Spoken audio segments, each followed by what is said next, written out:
Welcome in, ladies and gentlemen, to episode 23 of the Memorial Memo, KSR's Kentucky Women's Basketball Podcast. Katie, I think it's safe to say there is one big topic that everyone wants to talk about, and then maybe some other smaller topics that we want to talk about, some other transfer portal stuff. But Katie, before we get into all of it, how you doing today?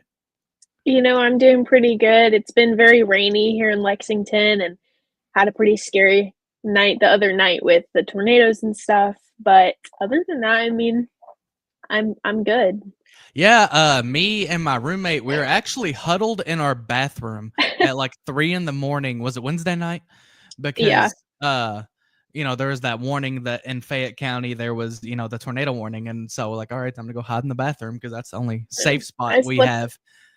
But I it slept on my was, couch in the basement because I was terrified. yeah, But and that's probably the safe move. But I was, yeah, I was sleeping through it, and then my roommate, probably like a good roommate would, woke me up, and they're like, "Hey, here's a tornado coming. You might want to go get safe." But hope everyone's doing okay out there. It's like you said, it has been rainy and disgusting. That's been unfortunate, but of course, sometimes you can stay inside and get away from it. Now, mhm. Katie, we're doing this episode here on Friday, and of course, there's one big thing that everyone wants to talk about, and I want to preface this by saying there's a reason why we didn't do this earlier in the week. I turned 21. My mom turned 48.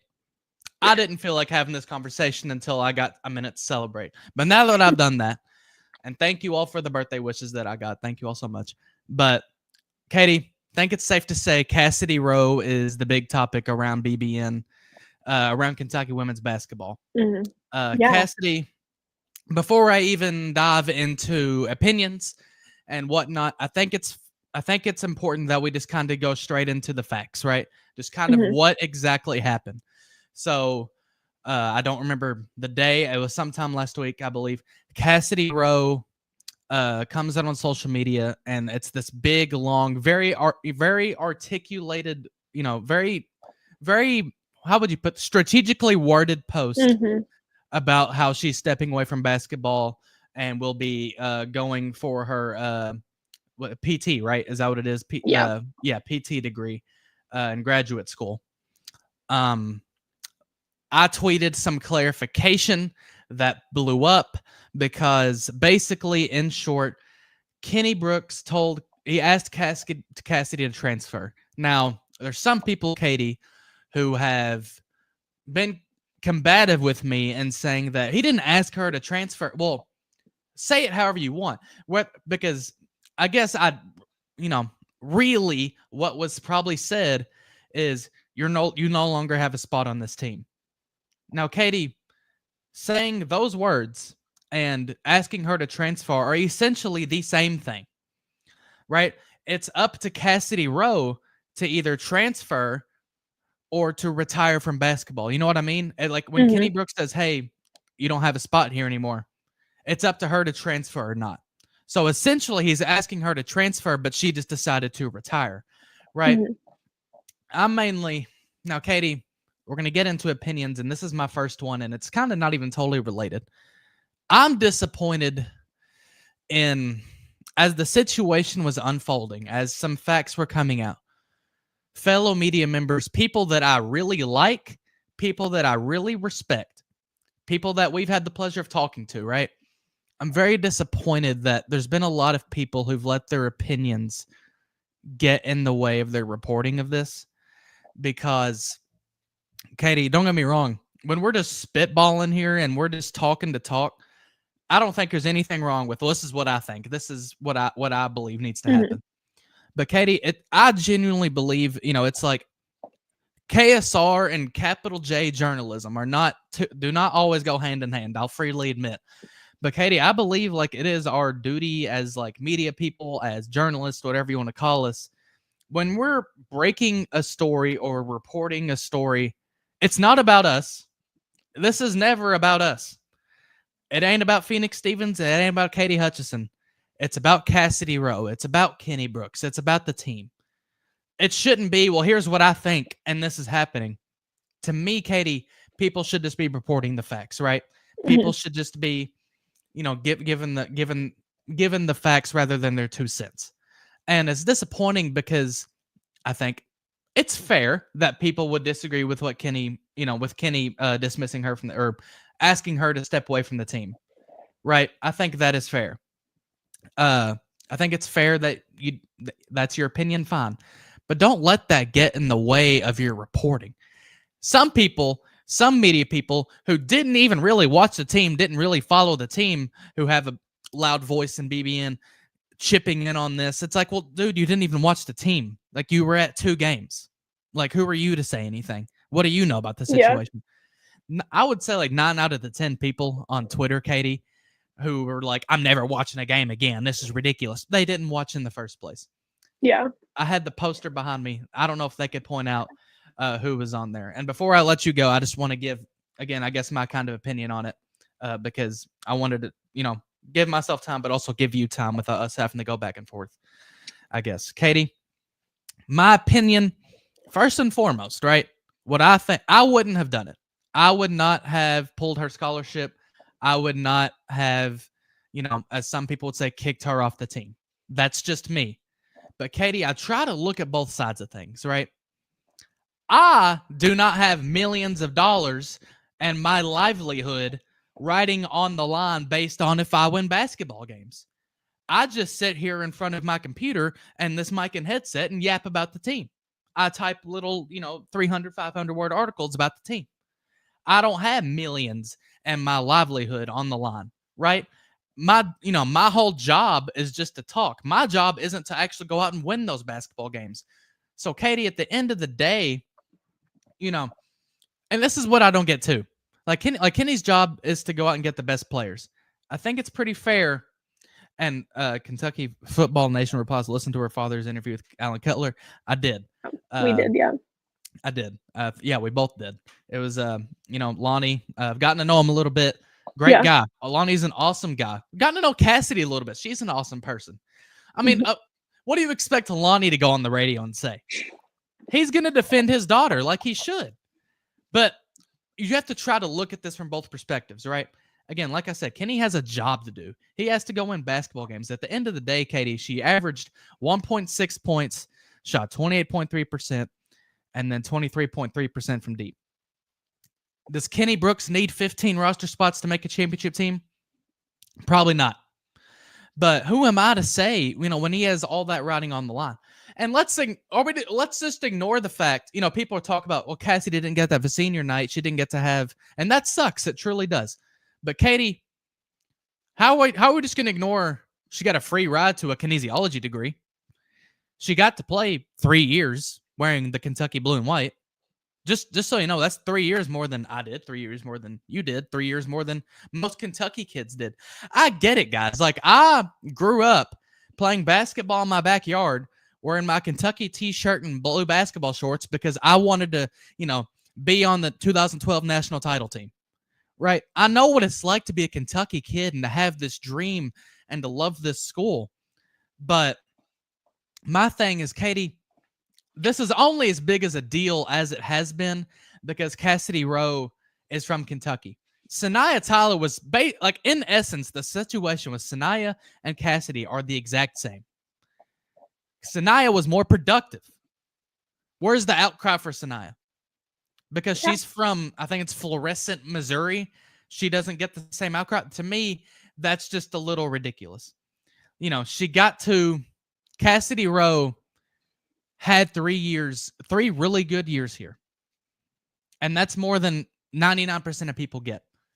I think she should be a little grateful. I think they should all be, I can understand why they'd be upset. But Katie, I guess the point I'm making before I defer to you, you have to try to look at both sides of this, right? Like, Kenny has to win basketball games. He has millions of dollars. And like I said, his livelihood on the line.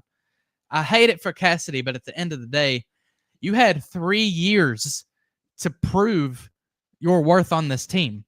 You had a year under Kenny Brooks to prove your worth under this team. And I hate it for them. But at the end of the day, Katie, if she didn't get it done, or if, she didn't prove that worth to Kenny, who am I to say Kenny's a horrible person, Kenny's X and Y, because he cut a player who averaged less than 2 points a game and shot 20% from the field? Yeah. I mean, I think you hit a lot of points, and I mean, I know that there's it's very polar right now. There's a lot of hostility with this situation. I want to go back to talking about other media members being involved in this situation, because I think that first of all, Phoenix and I are both students at UK. We went to UK for a reason. Like, obviously, we're a fan of UK sports. But at the end of the day, like, we're also pursuing a degree in journalism.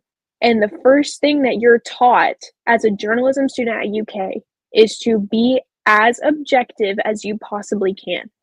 Like, there's no reason, unless you're writing an opinion column, of course, like, that is going to be your opinion. But if you're reporting, and it might be a little bit different for sports, but if you go on and you watch the news, like, those people are supposed to be as objective as possible. Obviously, that doesn't end up happening 90% of the time.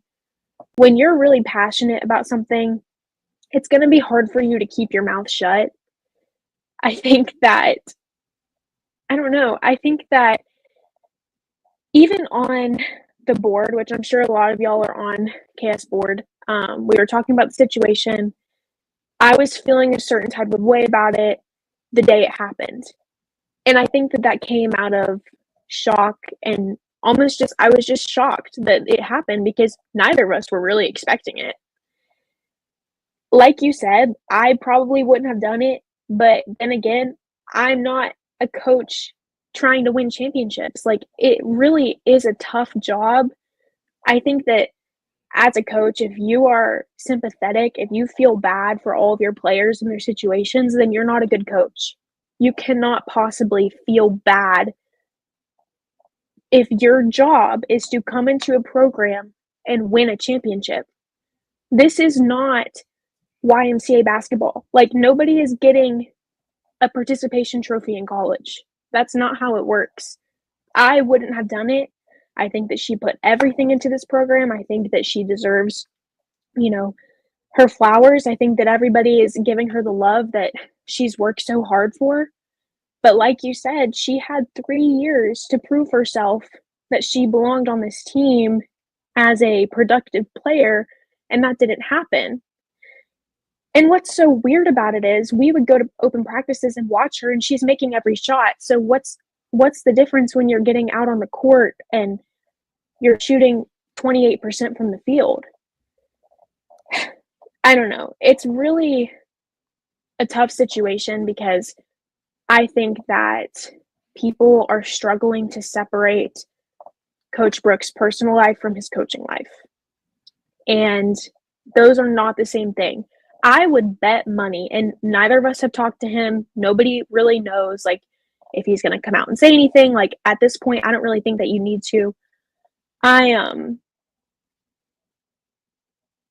think that, sorry, I just lost my train of thought because my dad just typed in the chat. But anyways, I think that it probably really bothered him to take her scholarship away, because we've heard him talk about her. We've heard him say how much he loves her, how she cries blue tears. Like, she literally is Kentucky through and through. So it was probably really, really hard for him to do this. But it's not his job to feel bad. It's not his job to keep her on the team because she's been here for 3 years. Like, she's going to doctoral physical therapy school. She's getting married this summer. Like, she's very busy. I can't imagine doing a doctorate program and playing basketball full time and traveling. Like, I don't even know how anybody would do that. I think that it's tough. It really sucks. Like, on both sides, I'm sure that there are a lot of emotions. I think that, and college sportscasters brought it up, like, he needs his bench to be more productive. It was not productive this year. I think the starting five probably did 95% of the production this season. Like you said, I don't think that he's going to fill all 15 spots. I don't see that happening realistically, but I do think that one of his main priorities was a more productive bench. And we're going to get into transfer portal talk later, but I do think that this was honestly step one. Like, yeah, I mean, nobody's talking about Sanaya Tyler, but the same thing probably happened to her too. It's very frustrating from a fan's perspective. It's especially because I'm from Eastern Kentucky, so I get it. Like, the representation in that area is little to none. And so for little girls from that area and even from all over Kentucky to have Cassidy to look up to, like, it probably does mean a lot. And we saw so many girls come to these games with their Cassidy Rowe jerseys and posters and shirts and whatever. And it's really cute. It's really sweet. She was a fan favorite. I mean, if y'all were at Big Blue Madness, you heard the roar of applause that she got. Like, it was crazy. She's very clearly a fan favorite. At the end of the day, that doesn't matter. Like, really, it does not matter. I feel bad for her. I feel bad for her family. I hope that, she is very successful. Maybe she will end up being a trainer for Kentucky one day. Like, who knows? But at the end of the day, like, it's a business. And that's what happens. I mean, that's really all I have to say. Like, I agree with you. I think that you can't really win in this situation. There's nothing really to say anymore. I think that people are starting to sound like a broken record. So I do feel like it's time to just kind of put the situation to rest and just let it be, because nothing's going to change. And I'm glad you hit on Kenny, like, feeling or not feeling sympathetic about it, because I like to think that, well, first of all, let me say this. There are, again, I've talked to people on both sides of the situation, and even some people who aren't even totally like in the weeds of it, aren't even totally related to it. Katie, there are some details of the situation that just aren't going to come out, at least from UK, definitely aren't going to come out. And it's not my job to come out and say these things, because that impacts people's lives, right? Like, it impacts people's like family. Like, that's not my job. Like, and Steve comments that ST left on her own. He did not take her scholarship. It's not, I mean, I guess you're not totally wrong, but from what I've been told from the digging I did, it was more one-sided than it was mutual. Like, I think Sanaya really wanted to stay, but Kenny, similarly to Cassidy, kind of told her, "Hey, not sure there's a spot for you here," and instead of retiring from basketball like Cassidy, she decided to transfer. And again, that's just, I respect Cassidy for kind of sticking to her guns and like, I bleed blue, I'm not going anywhere. But at the end of the day, like, that was also your decision to retire. Like, it sucks. But I think I'm with you. I think for the most part, I guess unless details come out, I think it's about time we put it to rest too. And again, I would have talked about this earlier, but Katie, again, I was celebrating my birthday, my mom's birthday. I had to let some people, had to let the people on Twitter yell about it first. But I think at the end of the day, it sucks for both sides. And I guess for any criticism that Kenny Brooks is getting, he did it to himself, because, I mean, at the end of the day, you did kick off, Kentucky's favorite child, as you put it. But I can also see why he did it. I'm disappointed that, these columns are coming out, like there was one that went super viral on Twitter, that, again, from people that I really like and respect, that, like, was it necessary? Like, this shouldn't be about what we think. This shouldn't be about what Phoenix Stevens, Katie Hutchison, Joe Schmo or whoever thinks. It should be just reporting the facts about, the team, the players, the coaches, because it's about them. What we do is about them. Now, Katie, we're going to go ahead and, unless you have something else to say, we're going to go ahead and move on. We're going to go ahead kind of just progress to the rest of the show, but I felt important to talk about the situation. I think we'd be remiss if we didn't. But Katie, anything else on Cassidy Rowe that you want to note before we do move on? Real quick, we talked to Cassidy and her dad earlier in the season. There's a documentary about it that I produced on the KSR YouTube. Her dad said in the interview, he said, it's either Kentucky or nowhere else. Like, she said it herself, it's Kentucky or nowhere else. So I think that, like you said, I respect her a lot. for not going anywhere else, but that was her plan from the beginning. Like, we knew when she was done at Kentucky, she was not going to go anywhere else. She graduated a year early, so I believe that would take away a year of eligibility if I'm not incorrect. I don't know Not totally how sure either. that exactly works, but the DPT program, I think, is 2 years.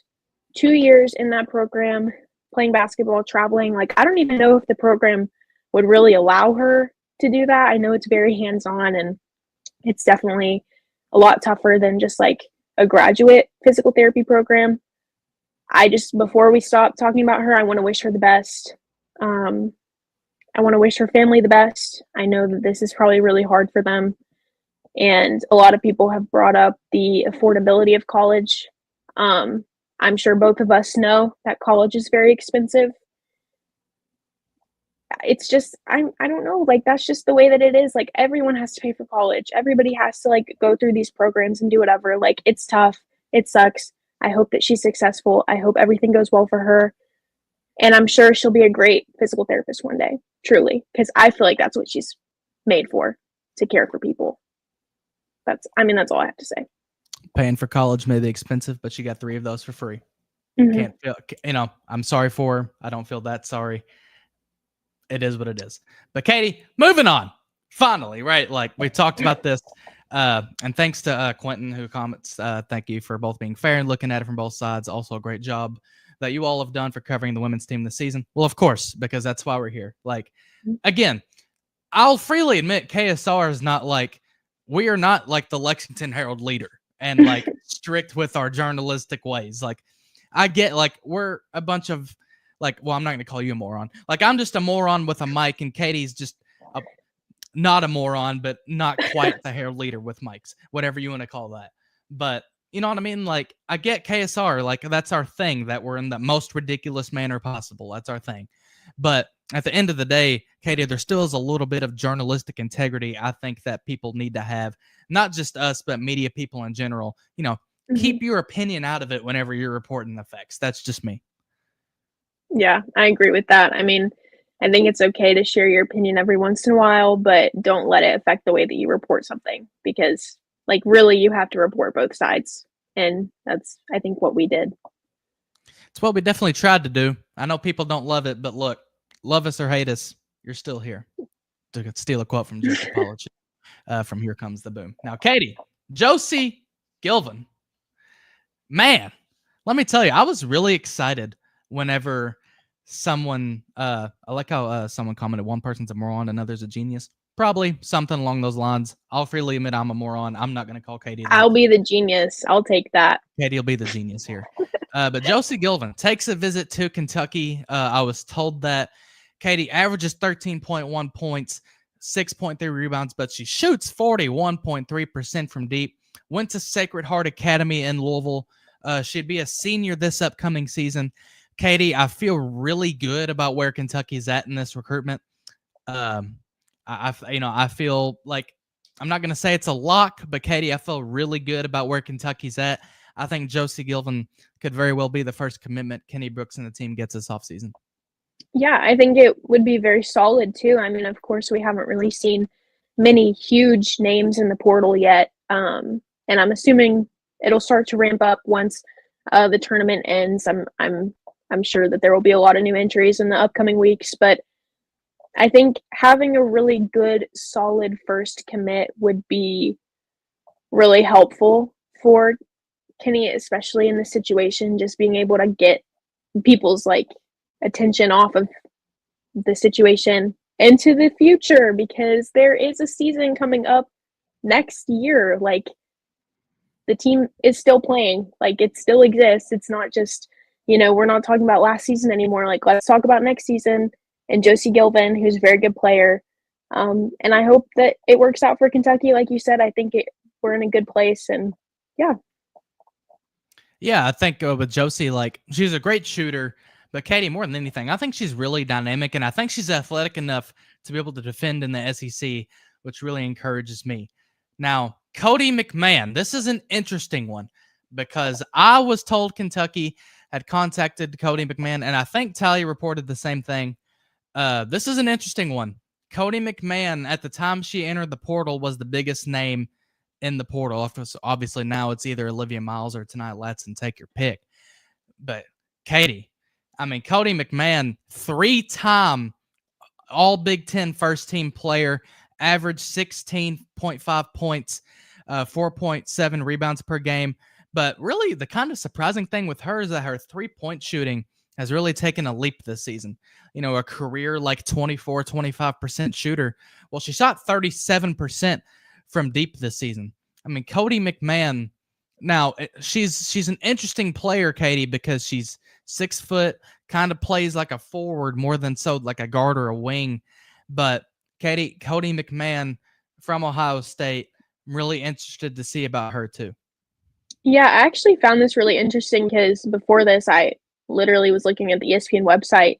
She's listed as a forward on ESPN and on Ohio State's website, but I do agree that she plays a little bit more of a flex forward, I would say. I think she kind of flexes from the 4 to the 3. She was the leading scorer for Ohio State. They made it pretty far in the tournament, lost to Tennessee. That's where Asia Petty went. And I think that this would be another really solid get for Kentucky because she is a forward, but she's only 6 feet tall. So that confused me a little bit. She's not like big to compete in the paint really, but I do think that, like you said, her 3-point shooting is very solid. And she is very versatile. So I think that is kind of what this roster needs right now, is someone who can do a lot. And I feel like McMahon can do that. There's actually a lot of connections between Ohio State and Kentucky because of the scrimmage. They've done those like preseason secret scrimmages or whatever. The last 2 seasons, of course, Asia Petty went to Ohio State, but so did Kennedy Cambridge. That's a name that from before we started the beat, but she also went to Ohio State. And of course, Cody McMahon, she could end up coming to Kentucky, which is definitely interesting. Katie, it's a lot. And Aaron Bradshaw on the men's side. Right? Yeah. There's a lot going on there with Ohio State. Katie, the next person want to talk about Yarden Garzon. Now, first of all, I love this name. I love Yarden Garzon. I love that name. That's just like one of the great basketball names of all time. But Yarden, she is from Israel. In case you're like, that's an interesting name, it's because she's from Israel. I'm sure that definitely plays a part in it. But Katie, 6'3", all Big Ten player. You want to talk about a tremendous, athlete that I think could really, really fit at Kentucky. 14.4 points, 5.4 rebounds, shoots 40% from deep. Katie, there's not a whole lot of things that you can say that are great about Indiana, the Hoosiers, those stupid striped warm-up pants. But, Yarden Garzon, I will take you. You are the one thing I like about Indiana. Yeah, she was easily the best player on that team last year. So it was really not a surprise when she entered the portal. I think I was more surprised that Kentucky, I wasn't shocked that Kentucky went for her. She's a really good prospect, but I was kind of shocked to hear that like maybe Kentucky is in contention, because you would think that a player that is this athletic, this versatile would go to somewhere, a little bit more established. But I do think that it's a really good sign that Kenny Brooks has been able to contact a player like Yarden and, hopefully get her to commit to Kentucky. I think that she would be a great addition. She's 6'3", very fast, very in your face when it comes to offense and defense. I think that she kind of exudes a lot of confidence. But yeah, another great get. And it's, I think, worth noting that she was IU's leading scorer, but at the end of the day, like, she was not, obviously she only scored 14 points a game. She was not on a great team. I think that kind of comes with lack of production for the rest of her team as well. So even if that seems a little bit underwhelming, I think that with a better offense, like on a wholly better offense, she would produce a lot better, if that makes sense. I agree with that. I do think, it's like I said, I feel like in this system, I think she's a really good fit.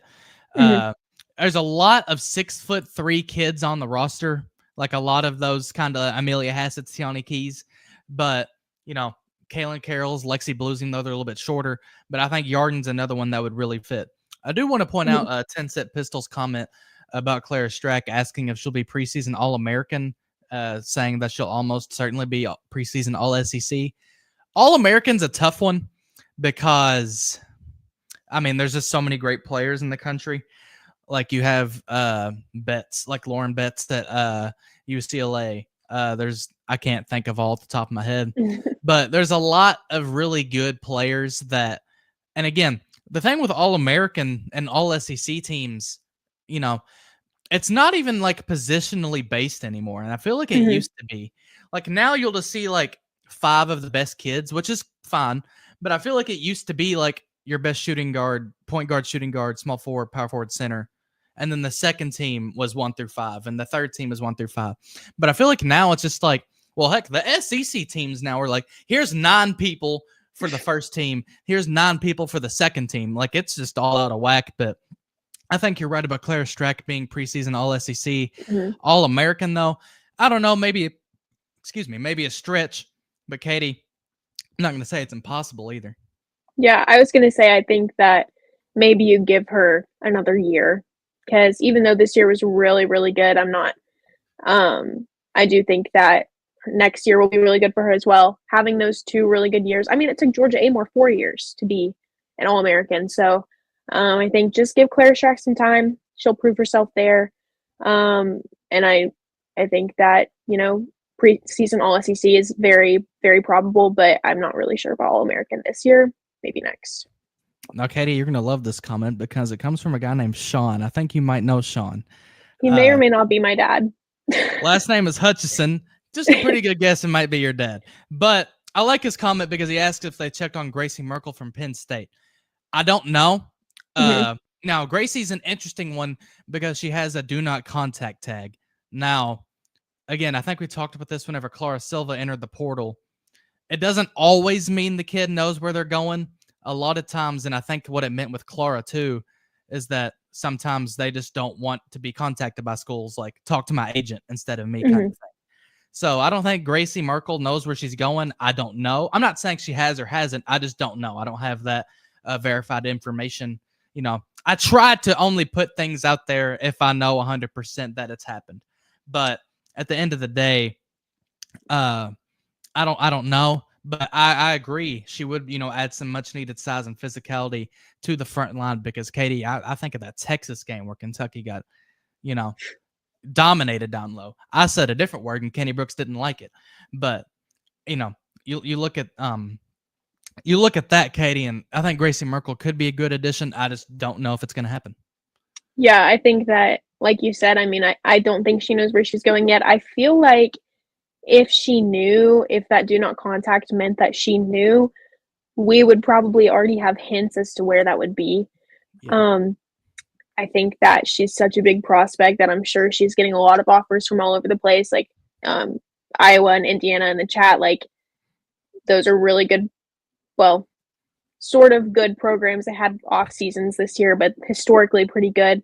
But I don't know. I think that she would fit into Kentucky's system. I feel like her and Clara Strack could kind of dominate the paint. And then we would get to see Clara Strack at the 4, which I said last episode, I think that would be super fun and interesting to watch. I feel like that would probably give her, for sure, All-American because she'd be able to showcase her abilities as a shooter way more. Yeah, I mean, I love the idea of Gracie Merkel. I hope that there's a way to make it happen. I don't think that she's really in contention anymore. I haven't heard anything about Kentucky really trying for her, but of course, maybe they are and we just haven't heard anything yet. Right. And the thing with her, and you talked about Clara Strack moving to the 4, I think that is intriguing. I just don't know if, I think Clara Strack suits better as a stretch 5 than a stretch 4. It's weird, especially with her being 6'5". And the thing with Gracie Merkel, she produced a lot at Penn State. I don't know if she's going to want to produce a little bit less. You know what I mean? I don't know if she's willing to make that sacrifice. And to be honest, I love Gracie Merkel to death. I don't know if she has SEC level conditioning. She has Big Ten conditioning. And you said Iowa or Indiana. Those are 2 Big Ten schools. The Big Ten plays a little bit differently than the SEC.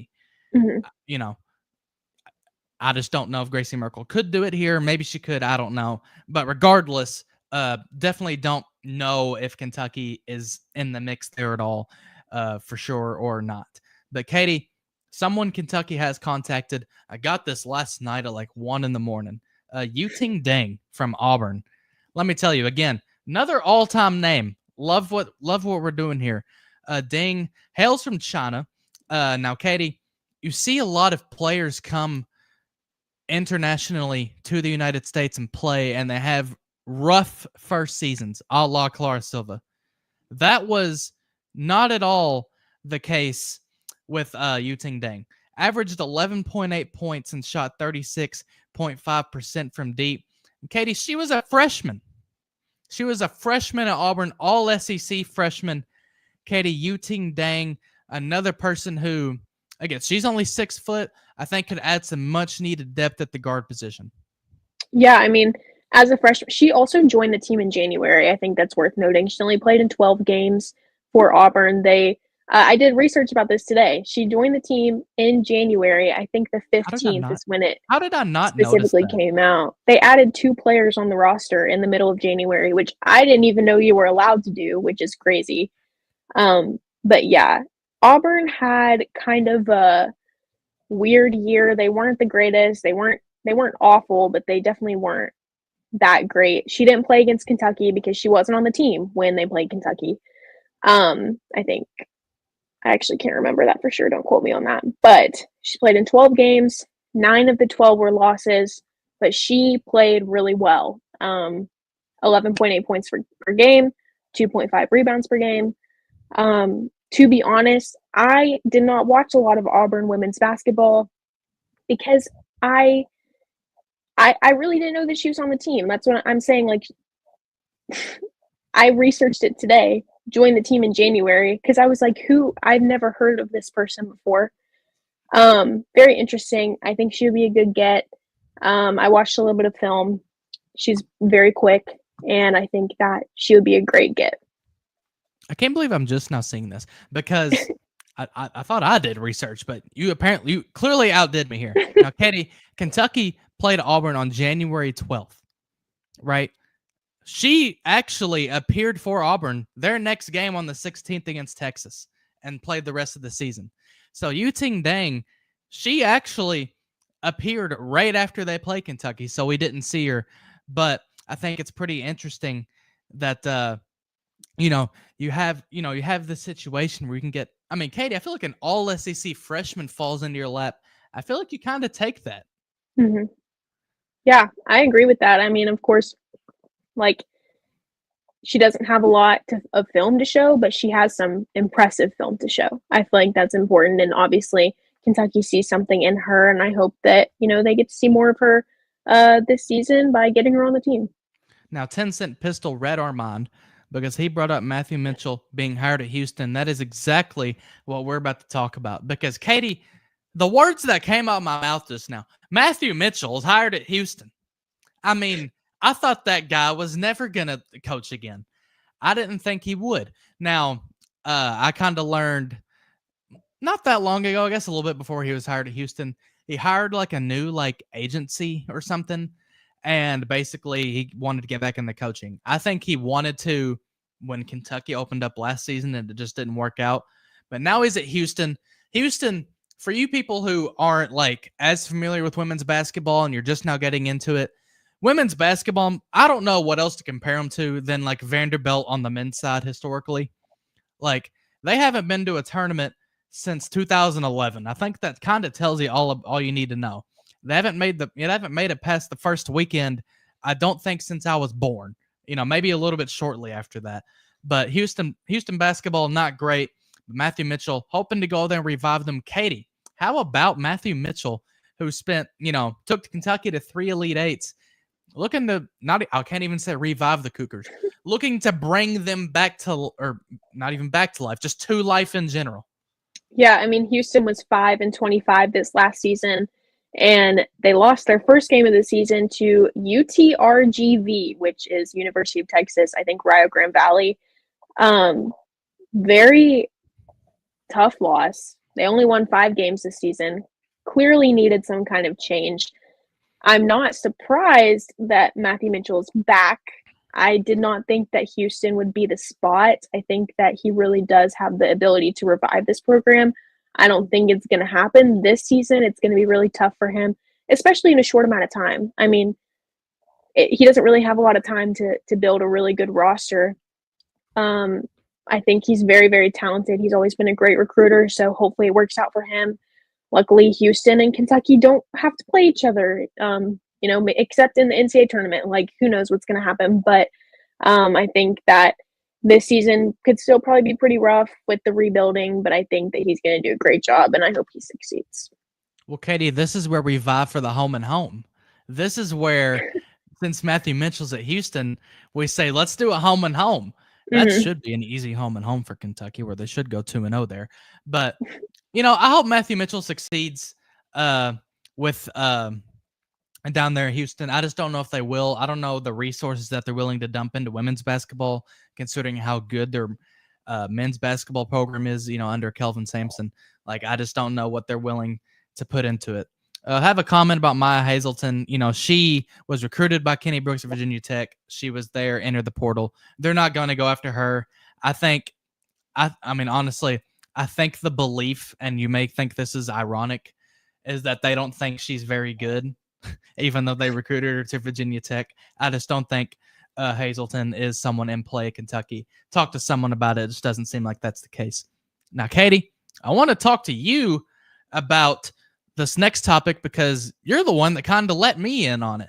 Clara Silva to TCU. Katie, when she entered the portal, you knew someone was going to get a lot of potential, and of course it ended up being TCU. Man, let me tell you, I think TCU is, look, I'm not one to make the most bold predictions in the world. They're going to be the next powerhouse. Like, TCU is going to be the next USC or Notre Dame that just kind of emerges out of the, well, Notre Dame's always been pretty good, but the next team that just emerges out of the mud, like South Carolina did 15 years ago. That's going to be TCU. Their NIL through the roof, top 5 in the country. Mark Campbell, I think, is a terrific coach.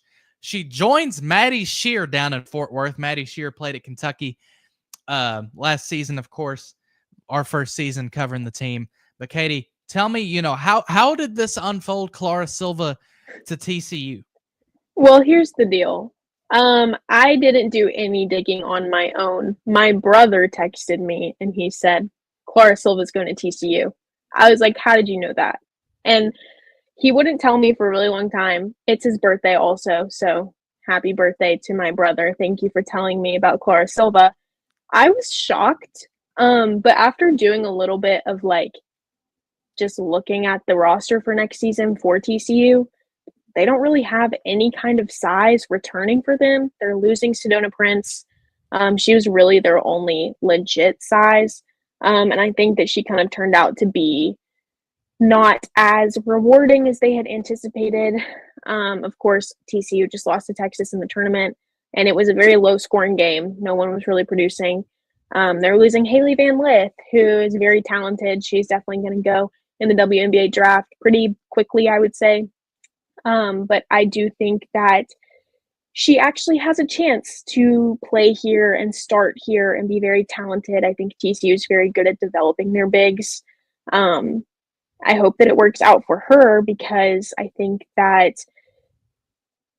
I don't know, this is all speculation. Like, maybe Clara Silva left Kentucky because she felt like she was kind of the shadow to Claire Strack and she was going to be the shadow for the next 3 years.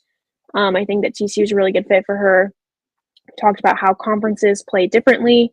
TCU definitely has a very different style of play than Kentucky, and I think that she could be a very good fit in that system. I hope that they really give her the time of day and produce her because she will be dangerous. It might not be next year, but she will be dangerous. I do believe that. She'll be one of the best players in the league, quite simply because of how tall she is, and if she becomes as aggressive and as physical as we think that she can be, and as good of a shooter as we think that she can be, it's going to be tough to compete with Clara Silva. And also Maddie Shear, like you said, she is on the team. She redshirted this season because of the back injury, so next season is her last year of eligibility. I'm eager to see the way that they work together because Clara Silva is 18. Maddie Shear is a graduate student. So there's a big gap between the two of them, but I hope that they mesh really well because I'm sure you love to watch Maddie Shear. I loved watching Maddie Shear. It was it kind of sucked that she didn't get to play this season, but I'm actually kind of glad because I'm excited to see the way that this turns out. Yeah, it's good for. I think it was kind of good for both parties with the parting of Clara Silva. I'm like you. I hope she succeeds down there. I hope she does well. Again, not so well that we're like, oh man, we really miss her. But I hope she does well enough to, hopefully she has a future in the WNBA. Hopefully everything works out for Clara Silva. But that tandem between her and Maddie Shear will certainly be interesting. Now, Katie, I want to wrap up the episode by talking about someone who's actually at Kentucky. We've talked about, or is actually set to be at Kentucky. We talked about Matthew Mitchell and Clara Silva, two people who are no longer here. Kaylin Carroll, now, didn't have the biggest night in the McDonald's All-American game, probably because, she played for the East team, and the West team gets out to an 18-0 run to start the game. Like, okay, well, there's that. But first person to play in the McDonald's All-American game for Kentucky since 2020. Katie, I'll do a little trivia. Who played in that game for Kentucky? I'm thinking. In 2020? Yeah. Maddie Shear. No, right? No. Now, that's a great guess, but it's not I can't think right now. No, because Maddie Shear was in that game. Like, you're not wrong, but she was signed with Oregon, so technically that was an Oregon player. Katie, you remember the name Treasure Hunt? Yes.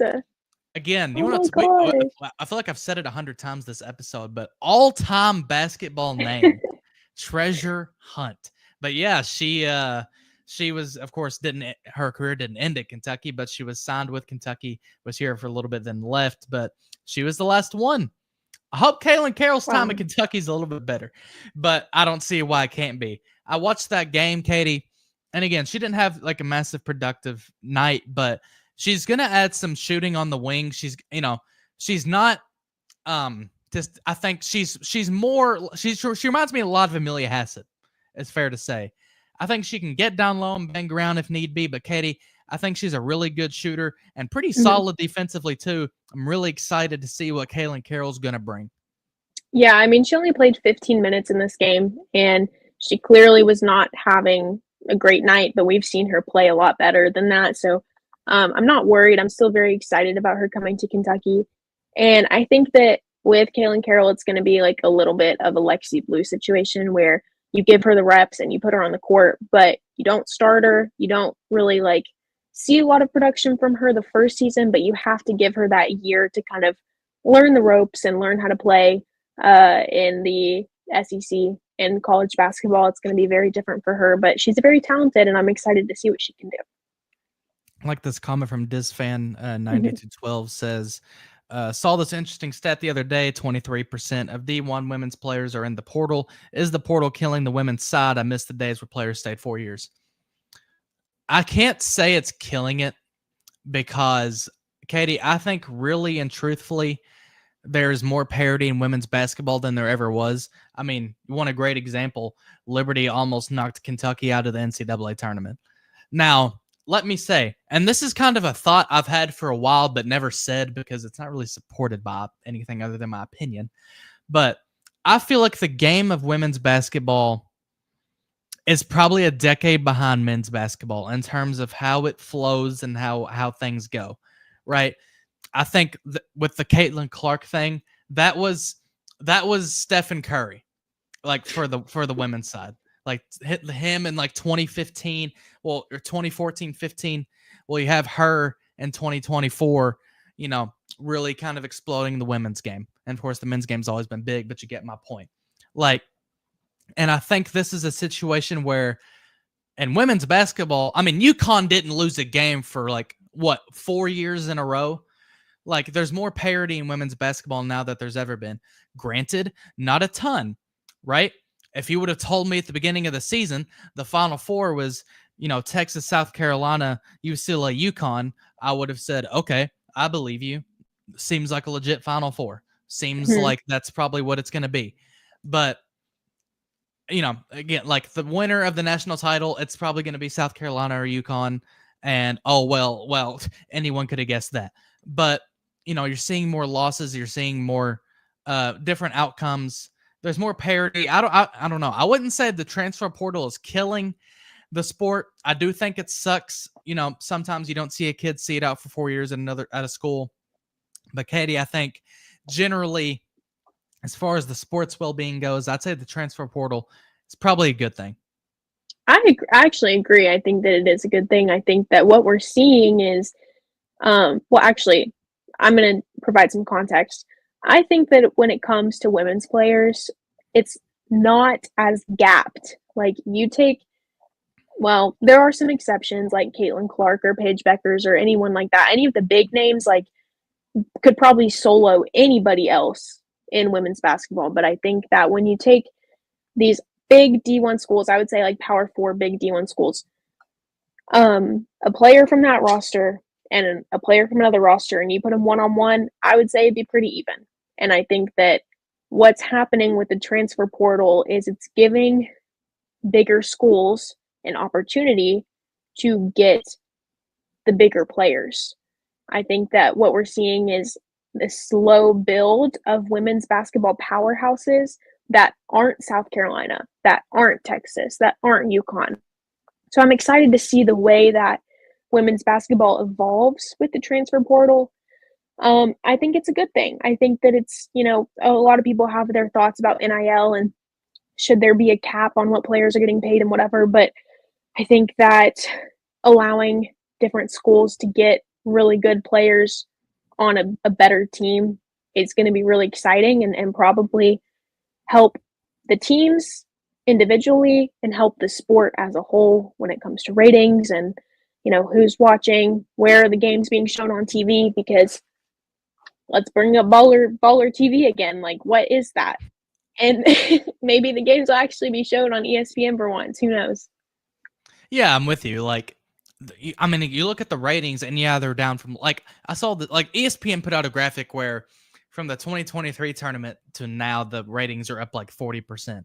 But someone was like, well, they're actually down 50% from last year. It's like, well, no crap. Last year was the year of Caitlin Clark. Like, that was almost like an outlier year. But you look at the trend of just general history, and it's progressing. And the transfer portal system, the NIL, it's not perfect. But Katie, I'm not perfect. You're not perfect. Kenny Brooks isn't perfect. Cassidy Rowe's not perfect. None of this is perfect. But I do think things are trending in the right direction.